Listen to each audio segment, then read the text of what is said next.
Spirit Walker, Chapter 12, Part 1. Quite a long chapter, so 2 halves. "A Tokaroth," said Renn, nursing her bandaged hand. "What's that?" "Not here," snapped Seon.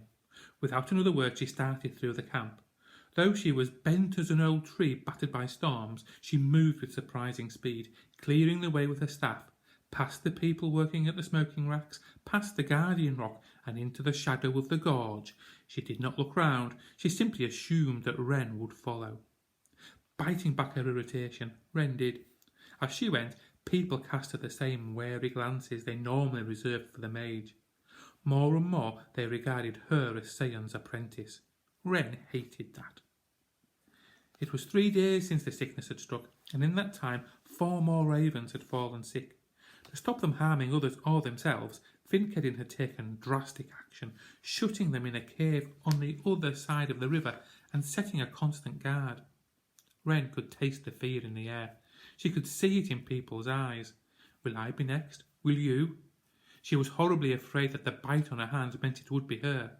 She needed to talk to someone, to be told she was wrong, but Seon had forbidden her to speak of it. In the past, that wouldn't have stopped Renn. She'd have been defying Seon all her life, and saw no reason to stop now. But everyone to whom she usually told her secrets was gone. Oslak was dead. Vedna had returned to her birth clan, the Willows. Torak had disappeared. Torak. It was 2 days since he left, and even thinking about him made her furious. He was no friend of hers.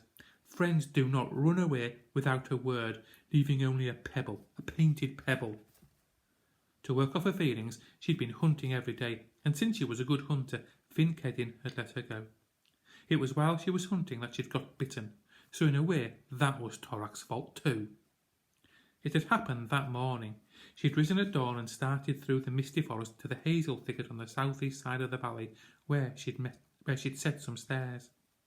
When she'd reached the thicket, she thought it was empty. Then, from deep within, had come a rustling of leaves. That was when she'd forgotten one of the first rules Finkedin had ever taught her, and stuck in her hand without looking. The pain was terrible. Her scream shook the forest and sent wood pigeons bursting from the trees. Howling, she yanked back her hand, but whatever had bitten her clung on tight.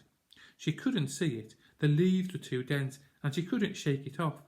Pulling out her knife, she plunged in, then jerked back in horror. It wasn't a viper or a weasel, it was a child. In a flash, she took in a glitter of eyes in a mass of grimy hair, sharp brown teeth sunk deep in her palm.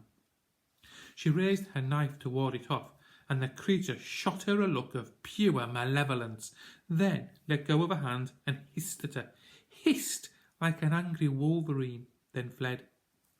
That was when Thul and Finkedin had come running, axes at the ready. For some reason Renn did not understand. She didn't tell them what had happened, but hid her hand behind her back and concealed how shaken she was by a show of embarrassment. "Stupid of me not to look first. Lucky it was only a weasel." Thul had been relieved it was nothing worse and headed back for camp. Finkedin had given her a measuring look, which she returned in silence. "What was it?" she said now as the Raven Mage halted 20 paces into the gorge. Uneasily, Renn glanced about. She didn't like the gorge and seldom ventured in unless she had to. Though it was midday, they were in deep shadow.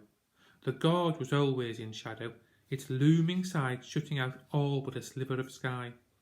The wide water didn't like it any more than Renn. Angrily, it thundered over a chaos of boulders. Renn shivered. In here, a Tokaroth could creep up behind you, and you'd never even hear it. "Tokaroth," muttered Seon, making her jump. "But what does that mean?" Seon didn't answer. Crouching on a patch of hard red earth by the river's edge, she tented her tunic over her bony knees. Her feet were bare, her toenails brown and hooked. Once, Torak had told Renn that Seon reminded him of a raven. An old one with no kind feelings left.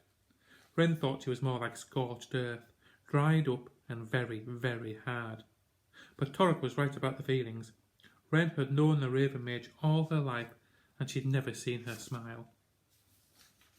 "Why should I tell you about Tokaroth, said Sayan in her rasping croak. You want to know this, yet you refuse to learn magecraft. Because I don't like magecraft, retorted Renn. But you're good at it. You know things before they happen. I'm good at hunting too, but you lose yourself in the hunt, cut in Sayan, to escape your destiny, to escape becoming a mage. Renn took a deep breath and held on to her temper. Arguing with Sayan was like trying to cut flint with a feather, and it didn't help that there might be some truth in what she said. She resolved to be patient until she got what she wanted. Tell me about the Tokaroth, she said.